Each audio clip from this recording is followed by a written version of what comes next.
adik-adik semua, selamat hari Minggu, ketemu lagi dengan Kak Lucia. Yuk, semuanya sudah siap mendengarkan firman Tuhan kan? Sebelum mendengarkan firman Tuhan, kita berdoa sama-sama dulu ya. Lipat tangan, tutup mata, kita berdoa. Tuhan Yesus, terima kasih kalau hari ini kami boleh beribadah lagi kepadamu. Saat ini kami mau mendengarkan firman-Mu. Berikan kami telinga yang dengar-dengaran, hati yang mau dengar-dengaran akan firman-Mu, biar kami semua menjadi pelaku firman-Mu. Terima kasih Tuhan, kami siap mendengarkan firman-Mu. Dalam nama Yesus, haleluya, amin. Adik-adik, ada yang tahu tidak? Gambar apa sih yang ada di atas kepala orang itu ya? Coba ditebak. Apakah itu api? Bagaimana mungkin ada api di atas kepala manusia? Tetapi ya, memang benar. Itu gambar lidah-lidah api di atas kepala manusia. Wah, ternyata kisah yang ada di gambar ini dituliskan di dalam Alkitab kita.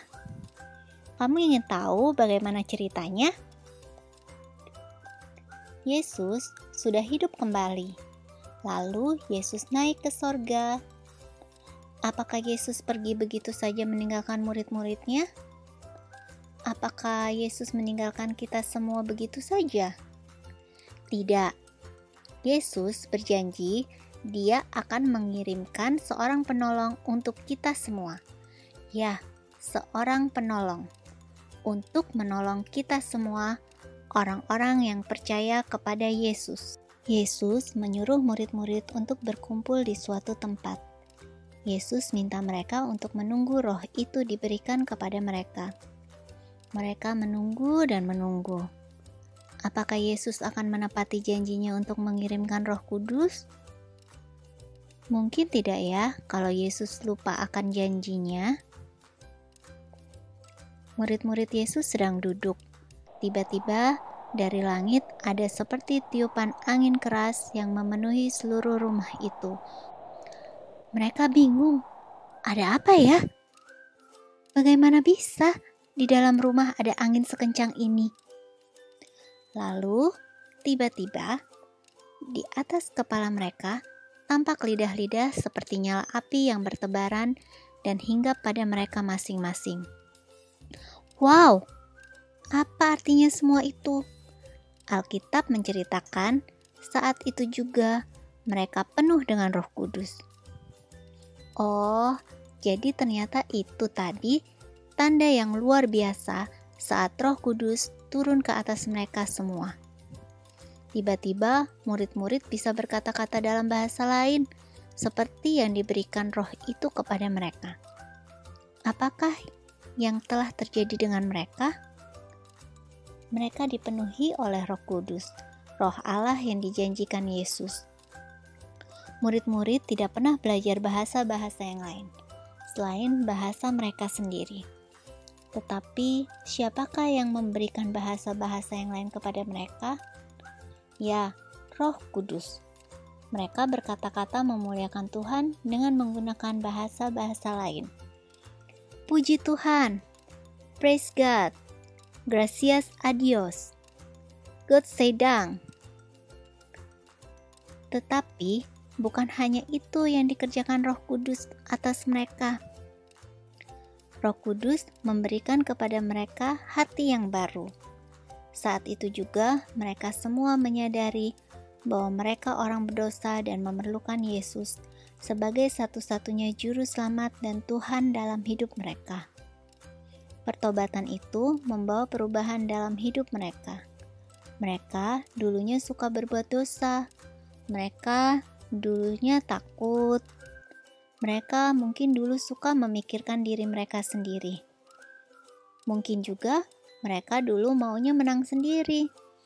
Tetapi sejak Roh Kudus memenuhi mereka, hidup mereka berubah selamanya.